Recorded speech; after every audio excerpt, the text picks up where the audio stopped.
तेजस्वी को चेक करेंगे, ट्विटर होता है तेजस्वी यादव को चेक करेंगे। हटो, हम लोग साथ आप काम करवाइए, आप करवा रहे हैं, हाँ करवा रहे हैं। चलिए क्यों आप ऐसा दंगा करवा रहे हैं? क्यों अशांति करवा रहे हैं? देखिए क्यों करवा? नहीं गलत बात है। आप कह रहे हैं कि पुलिस मस्जिद तोड़ रही है? नहीं गलत बात है। आपका आदमी को आप जो गुंडा लाए हैं, आप खड़ा होकर के काम करवाएं। क्यों गलत? आप शुरू से सुबह से खड़ा होकर काम करवाएं हैं। आप लाठी डंडा लेके पुलिस पे टूट गया, क्यों टूट गया पुलिस पे? क्यों पुलिस पे टूट गया? क्यों आप पुलिस को मार दिया?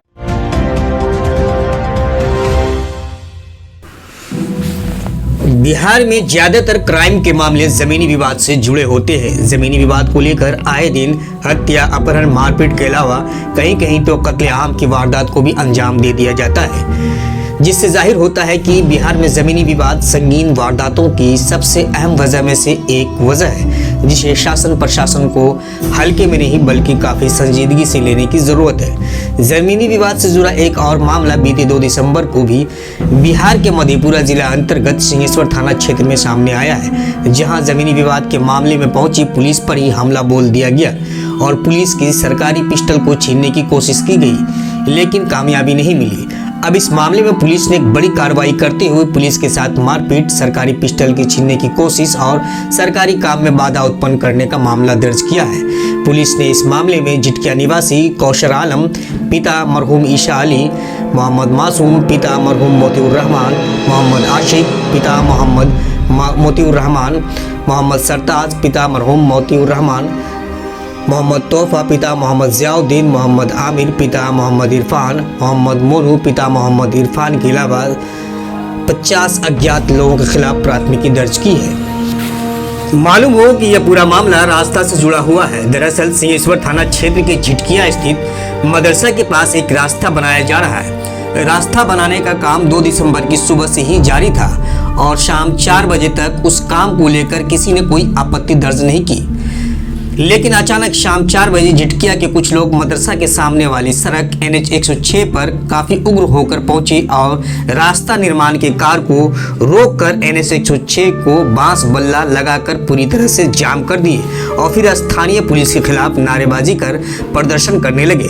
इस दौरान यह भी अफवाह फैलाया गया कि मस्जिद के गुंबद को तोड़ दिया गया है। फिर क्या था, मस्जिद के गुंबद को तोड़े जाने का अफवाह सुनकर वहां स्थानीय लोगों की बड़ी तादाद पहुंच गई और NH 106 को बुरी तरह से जाम कर विरोध प्रदर्शन का सिलसिला और तूल पकड़ गया, जिस वजह से NH 106 पर दोनों तरफ से छोटी बड़ी गाड़ियों की लंबी कतारें लग गई और लोगों को आने जाने में काफी परेशानियों का सामना करना पड़ रहा था। प्रदर्शनकारियों का आरोप था कि मधेपुरा के चर्म रोग विशेषज्ञ डॉक्टर परवेज अख्तर वहां पुलिस की मदद से गलत तरीके से रास्ता निर्माण का काम करवा रहे हैं। बता दें कि 2000 ईस्वी में चर्म रोग विशेषज्ञ डॉक्टर परवेज अख्तर द्वारा झिटकिया निवासी मरहूम ईसा अली से जमीन लिया गया था। अब चूंकि ईसा अली का इंतकाल हो गया है और ईसा अली के पुत्र कौशर आलम सहित कौशर आलम के रिश्तेदारों का कहना है कि डॉक्टर परवेज अख्तर को जो ज़मीन उनके पिता यानी ईसा अली ने NH 106 से सटे अपनी ज़मीन के पीछे वाले हिस्से से डॉक्टर परवेज को ज़मीन लिखा था, उसमें रास्ता देने की बात नहीं थी और डॉक्टर परवेज अख्तर जबरन रास्ता निर्माण करवा रहे थे। वहीं पुलिस का कहना है कि सरकारी अमीन द्वारा ज़मीन की मापी कर जो जांच प्रतिवेदन दिया गया है उसमें डॉक्टर परवेज अख्तर की ज़मीन से NH 106 तक रास्ते का उल्लेख जांच प्रतिवेदन में किया गया है। इसके अलावा ज़मीन के हवाले में भी रास्ते का जिक्र है।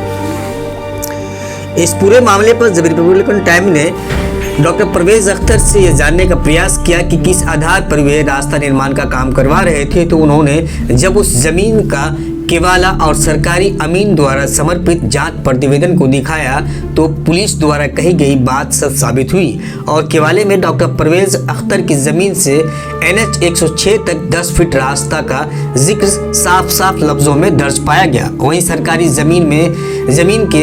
सरकारी अमीन के जांच प्रतिवेदन में साफ साफ लफ्जों में जमीन का पूरा विवरण देते हुए NH 106 तक 10 फीट रास्ता होने की बात लिखी हुई है। जमीन का केवाला और जमीन का जांच प्रतिवेदन अभी आप अपने स्क्रीन पर भी देख सकते हैं और पढ़ भी सकते हैं। इन दस्तावेजों से जाहिर होता है कि डॉक्टर परवेज पर जो आरोप जमींदार ईसा अली के पुत्र कौसर आलम और उनके अन्य रिश्तेदारों द्वारा लगाया जा रहा है, उनमें कहीं कोई सच्चाई नहीं है, बल्कि सभी आरोप बेबुनियाद और गलत मंशा से लगाया गया प्रतीत होता है। इसके अलावा डॉक्टर परवेज अख्तर से सटे 2 अन्य जमीन का भी केवाला दिखाया गया, उसमें भी NH 106 तक 10 फीट रास्ते का जिक्र साफ साफ लफ्जों में लिखा हुआ है। यहाँ एक बात गौर करने वाली बात यह है कि जिस रास्ते की वजह से विवाद है, उस रास्ते को डॉक्टर परवेज का निजी रास्ता नहीं कहा जा सकता है, क्योंकि डॉक्टर परवेज के अलावा और भी कई लोगों की ज़मीन वहाँ है और उनका भी मात्र एक रास्ता यही रास्ता है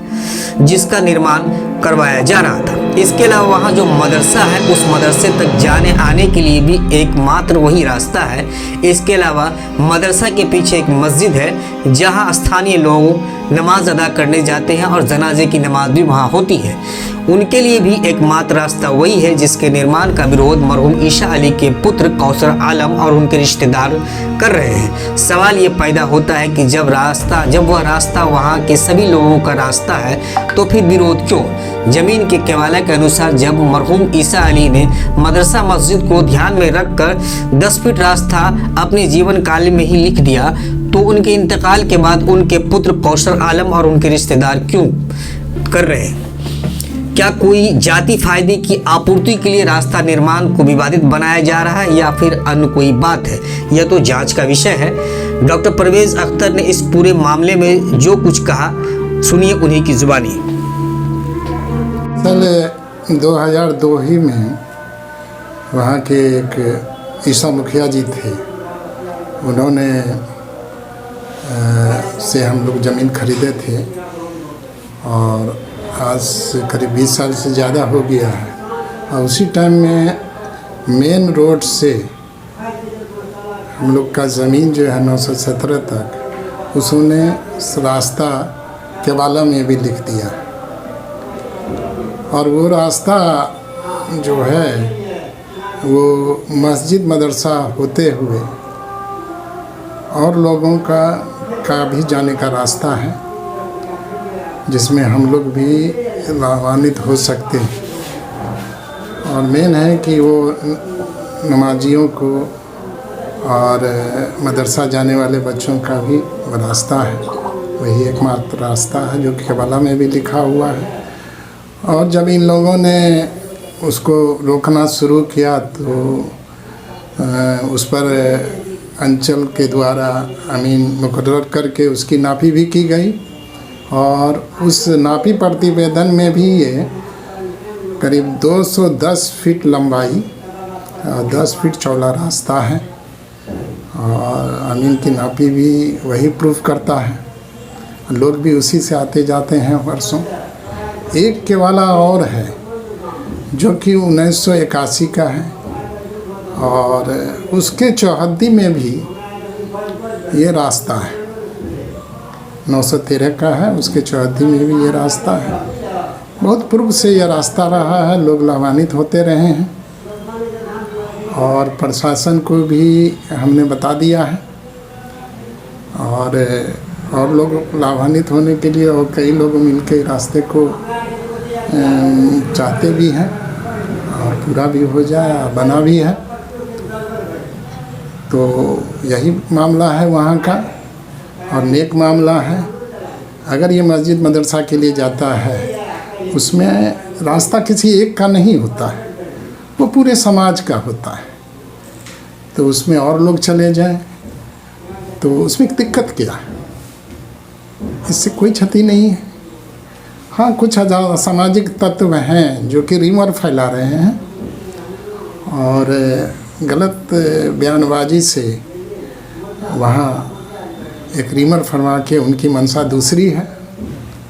वो मुझे उम्मीद है कि इंसाफ के पदाधिकारियों के पास इनकी कॉपी दे दी गई है और उम्मीद है कि प्रशासन इंसाफ ही करेगा और इंसाफ को कोई डिगा नहीं सकता है और समाज का चीज़ है। अगर फर्जी है कहते हैं वो लोग, कथित रूप से रीमर फैलाते हैं, तो रजिस्ट्री ऑफिस में तो नकल मिलता है और अमीन ने भी, अंचल ने भी जो प्रूफ किया है, लिखा है, नापी प्रतिवेदन में दिया है, तो आधार है तभी दे सकता है कोई। और पुलिस भी या कोई भी व्यक्ति या प्रशासन कोई हक की बात लिख सकता है, कोई गलत काम तो अपने ऊपर लेके नहीं कर सकता है। इसलिए वो मेरा नहीं, व्यक्तिगत रूप से वो समाज का रास्ता है, मस्जिद का रास्ता है, मदरसा का रास्ता है और उसमें अन्य लोग चले जाएं, क्योंकि रास्ता किसी एक का नहीं होता है।